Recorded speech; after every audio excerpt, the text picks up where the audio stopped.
Si vous avez tendance à driver votre acquisition de cette manière-là en 2024, il faut très rapidement y remédier et changer les choses. Bonjour à tous et bienvenue dans cette vidéo. Aujourd'hui, je vais vous présenter le concept d'Allbound que je mets en place avec l'ensemble de mes clients et qui apporte des résultats qui sont nettement supérieurs aux méthodes d'acquisition traditionnelles. Et je vais vous expliquer pourquoi ça fonctionne, comment vous pouvez l'implémenter dans votre entreprise et surtout pourquoi de manière purement scientifique et logique, vous allez aller chercher et driver des résultats plus importants. Alors, déjà au début, il faut un petit peu reposer les bases. Hier et aujourd'hui, on a la plupart des entreprises qui fonctionnent encore comme ça. Leur acquisition, elle est drivée selon certains modèles d'acquisition. Du cold emailing, du LinkedIn Outreach, du cold call, de l'animation de social media sur LinkedIn, Instagram, TikTok, Facebook, ce que vous voulez, du paid, du SEO. OK? Et des canaux propres comme des newsletters ou des articles de blog. Ça, c'est pas un problème. Au contraire, c'est très bien puisque c'est les sources d'acquisition principales et on n'est pas là pour réinventer l'art. Le problème, c'est ces ouf que vous voyez ici, parce que la plupart des entreprises les cloisonnent. Ils les cloisonnent pour un certain nombre de raisons. Le premier, c'est le temps humain qu'ils ne peuvent pas allouer sur la multiplication des canaux d'acquisition. Deuxième temps, c'est le budget, parce que qui dit plus de canaux d'acquisition dit théoriquement plus de budget. Et encore, on va voir que ça, c'est pas la réalité. Et donc, ce qui fait qu'on cloisonne des éléments. On va se dire, par exemple, soit je fais que de l'outbound, donc que du cold emailing, que du cold call, que du LinkedIn Outreach. Soit je fais un peu de pay, soit je fais de l'inbound, j'anime mes réseaux, etc. Et on marche de façon scindée. Et finalement, la finalité, c'est que ces éléments, ils sont cloisonnés. Cloisonner ces éléments, c'est la plus grosse erreur que vous pouvez faire encore en 2024. Que vous soyez une agence, que vous soyez un SaaS, une boîte traditionnelle, n'importe quoi, quel que soit votre secteur d'activité, quelle que soit votre cible. Arrêtez de cloisonner entre de l'inbound, de l'outbound. Pourquoi? Parce que vous perdez chaque jour des dizaines et des dizaines de deals potentiels. Et je vous explique pourquoi. Quand on cloisonne les éléments, vous allez perdre en vélocité. Vous allez potentiellement utiliser que du cold emailing. C'est bien beau d'utiliser que du cold emailing, mais il y a une partie de votre cible où vous n'allez pas trouver les emails, donc vous n'allez pas les contacter. Une partie de votre cible qui regarde même pas ces emails, donc vous n'allez pas les contacter.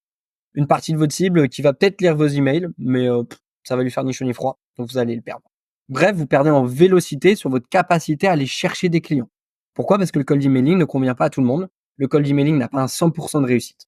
Mais ça, que ce soit sur du pay, du social media, du outreach, du cold call, n'importe quoi. Ensuite, vous limitez les points de contact. Et ça, c'est une grosse erreur. Pourquoi? Parce que la base même du marketing, c'est qu'il faut en moyenne entre 5 et 7 points de contact par une personne pour commencer à considérer le fait qu'un produit ou un service pourrait être intéressant pour elle. Que ça monte dans son estime. Si vous faites que du cold emailing, alors vous avez beau la bombarder, lui envoyer 45 000 mails. Déjà, premièrement, vous allez commencer un peu à saouler la personne parce que le contenu, le format, la forme ne va pas varier.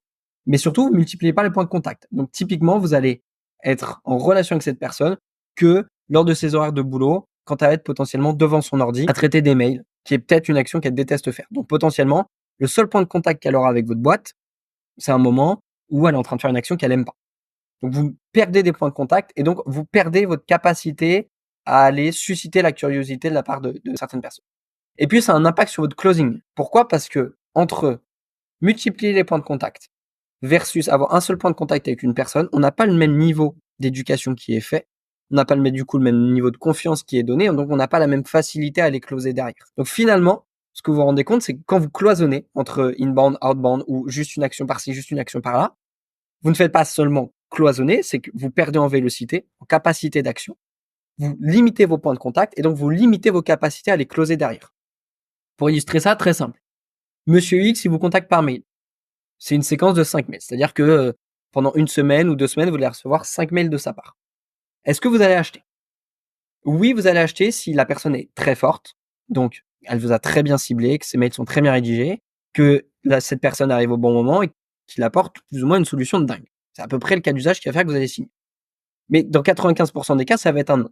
Parce que vous connaissez pas suffisamment la personne, parce que vous savez pas exactement s'il est professionnel, si c'est sûr, c'est pas sûr, parce que c'est peut-être pas forcément le bon moment pour vous, parce qu'il a peut-être utilisé le cold emailing et vous en avez jusque-là du cold emailing. Bref, il y a plein de raisons qui font que vous allez probablement pas signer. Versus, Monsieur X vous contacte encore une fois par mail, une séquence de 5 mails. Jusque-là, ça change pas. Par contre, quand vous regardez son nom, vous vous rendez compte que vous le connaissez. Pourquoi? Parce que vous lisez sa newsletter depuis quelques semaines, vous regardez les vidéos qu'il fait sur YouTube, ou peut-être que vous suivez le contenu qu'il fait sur LinkedIn. Bref, vous avez déjà une accroche avec lui, un contact. Vous avez un niveau d'éducation sur son contenu qui est beaucoup plus élevé. Vous avez un niveau de confiance qui est plus important parce qu'il vous a délivré de la valeur, sans même réellement le savoir, puisqu'il savait peut-être pas forcément que vous regardiez son contenu. Et donc, le fait que vous regardiez son mail, vous êtes déjà beaucoup plus OK à lire ce qu'il a à vous dire et potentiellement être OK dans la démarche de donner un petit peu de vous-même pour lui, c'est-à-dire télécharger quelque chose, réserver un appel ou quoi que ce soit. Donc là, la question: «Est-ce que vous achetez?» Bah non. Si c'est toujours pas le bon moment pour vous, c'est pas la bonne solution. La fameuse phrase de: «On pourrait vendre des glaces à un esquimau», franchement, c'est du bullshit. Personne n'achète un produit s'il n'en a pas besoin, si c'est pas la bonne solution pour lui. Quand on dit besoin, on parle pas d'une nécessité absolue pour vivre, hein. Parfois, ça peut être un besoin simplement pour augmenter son statut social, pour paraître plus important. C'est des facteurs d'achat. Mais s'il n'en a pas le besoin, il n'achètera pas. Par contre, s'il a le besoin, il achètera. Et c'est ça la différence entre j'ai multiplié mes points de touche, je suis venu progressivement nourrir, apporter de la valeur, éduquer, renforcer la confiance que la personne avait en moi, versus je suis apparu juste, par mail à un moment donné et puis je le relance tous les 2-3 mois en mode: «Achète, achète, achète, mon produit il est bien». OK? Et ça fait référence notamment à une pyramide qui est un peu la pyramide de l'achat, mais c'est que grosso modo, il y a 10 de votre cible qui est prête à acheter de suite. C'est-à-dire qu'elle vous connaît pas, si vous arrivez avec la bonne offre, au bon moment, de la bonne manière, elle va venir acheter. Il y a 70 de vos cibles où vous êtes pas dans la bonne fenêtre de tir. Ça veut pas dire qu'elle achètera pas dans 1 semaine, 6 mois, 1 an, 2 ans, 5 ans, 10 ans. Ça veut pas dire que votre produit lui plaît pas, ça veut pas dire que ce que vous faites lui plaît pas ou qu'elle n'aime pas votre personne, ça veut juste dire que c'est pas la bonne fenêtre de tir. Elle a peut-être pas le budget, c'est peut-être pas le bon moment, elle a peut-être pas les ressources suffisantes, humaines, temporelles, n'importe quoi. Bref, pour X ou Y. Et puis il y a 20 qui n'achètera jamais rien dans tous les cas. Ils sont peut-être éventuellement là pour consommer un peu de contenu gratuit, mais ils viendront pas acheter. Qu'est-ce que ça veut dire? Ça veut dire que soit vous concentrez sur ces 10 qui sont prêts à acheter de suite, soit vous concentrez sur ces 80 les 10 qui sont prêts à acheter de suite et les 70 qui sont dans votre cible et qui achèteront pas tout de suite. Mais si vous voulez vous concentrer sur les 70 aussi, vous pouvez pas utiliser qu'un seul point de touche, qu'un seul point de contact est toujours le même. Vous devez varier vos accroches, vous devez varier vos points de contact, vous devez varier ce que vous allez amener à la personne. Pourquoi? Parce que c'est comme ça que vous allez réussir à le nurturer, donc le nourrir, maintenir en contact avec lui, sans pour autant le dégoûter.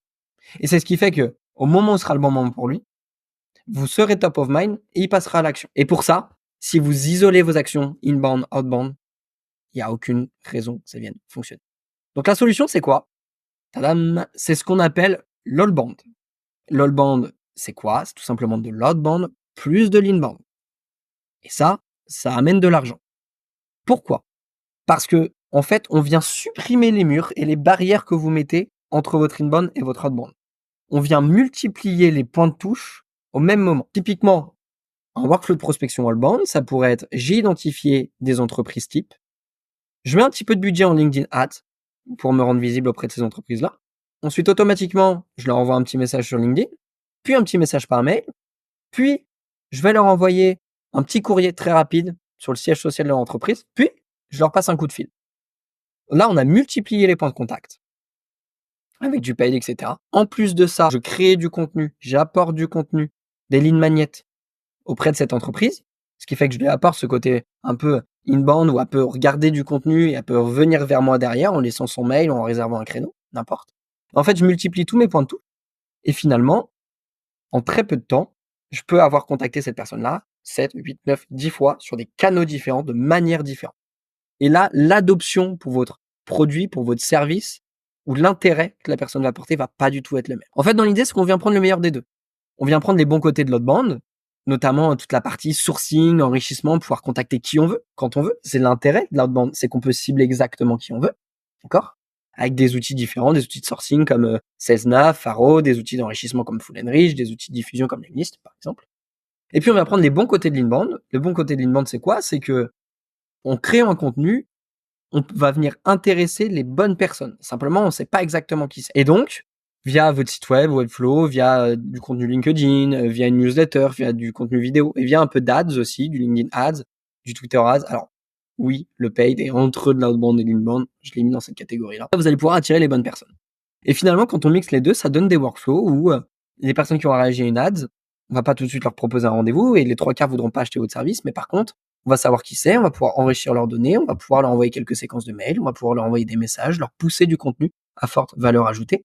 Typiquement, parmi les meilleurs outils qu'on peut pousser, il y a du lead magnet qui traite vraiment d'un sujet très spécifique, il y a des audits, pareil, d'un sujet très spécifique, très pointillé au sein d'une boîte, du free trial, alors ça c'est plus pour du SaaS, de la vidéo personnalisée, des use cases, n'importe quoi finalement qui apporte de la valeur, en fait. Et là, en fait, on multiplie les points de touche. Et ça ne prend pas nécessairement beaucoup plus de temps et ça ne demande pas nécessairement beaucoup plus de budget. C'est pas parce que j'ai parlé d'ads qu'on est obligé de faire de l'ads. Ça ne demande pas de budget, très spécifique du moins, de créer une vidéo YouTube, en faire un post LinkedIn et sur les personnes qui interagissent un petit peu avec ce post LinkedIn, allez faire de la prospection. Allez les CT, allez leur envoyer des campagnes de mail, allez leur pousser du contenu. Ça demande quelques outils, 1 heure de temps pour créer une bonne vidéo YouTube et cetera et là, vous mêlez de l'inbound et de l'outbound et ça, c'est ce qui va être le plus efficace pour vous, pour performer. Faites monter la personal brand de votre faites monter votre personal brand, faites monter la brand de votre boîte avec de l'inbound, postez des contenus intéressants, traitez de sujets spécifiques et ensuite allez targeter les entreprises qui sont susceptibles d'interagir avec votre contenu et allez pousser un petit peu plus la discussion, allez la pousser un peu plus loin, allez amener des choses supplémentaires. Bref, mêlez les 2. Alors pourquoi ça fonctionne? Parce qu'on multiplie les points de touche et plus de points de touche, ça fait tout simplement plus d'argent. C'est une règle de base en marketing. Imaginons, on a 2 boîtes différentes. La boîte A, vous la voyez 1 fois, la boîte B, vous la voyez 10 fois sur plein de supports différents. Laquelle vous aurez le plus en tête à la fin? C'est évidemment la boîte B. Pourquoi multiplier les points de touche apporte plus d'argent? Parce qu'on gagne en visibilité. Cette visibilité accrue nous permet d'apporter plus de valeur que nos concurrents. Apporter plus de valeur permet d'éduquer notre cible sur une problématique qu'elle a, ou du moins lui montrer qu'il y a des solutions qui existent. Ensuite, ça lui permet donc de gagner plus de confiance auprès de cette cible-là. Donc d'augmenter notre traction, l'intérêt que cette personne va avoir pour notre boîte. Et ça permet tout simplement d'aller améliorer le booking rate ou même tout simplement le closing rate, hein, plus globalement. Et si vous appliquez ça, vous allez voir que vous allez passer d'une prospection très traditionnelle avec peu de résultats à une prospection qui est systématisée, qui est systémique, qui est précise, qui est chirurgicale, qui est efficace et qui multiplie les points de touche et donc qui apporte beaucoup plus de conversion derrière. Typiquement, c'est ce que j'ai mis en place avec les clients que vous voulez voir ici. C'est ce que je mets en place au quotidien avec les boîtes que j'accompagne, d'accord? Et c'est ce qui leur permet d'avoir des résultats complètement différents comparé à ce qu'ils faisaient avant. Donc si ça vous intéresse, de savoir éventuellement comment on peut passer de votre système de prospection classique, voir ce que ça donnerait si on l'adaptait en outbound. Voir ce que ça donnerait en termes de coût chez vous, est-ce que ça vous coûterait plus cher, est-ce que ça vous prendrait plus de temps et surtout quel est le ROI dans tout ça, qu'est-ce que vous pourriez aller gagner. Ce que je vous propose, c'est de réserver un call sur le lien qui est juste en dessous de la vidéo. On va venir en discuter.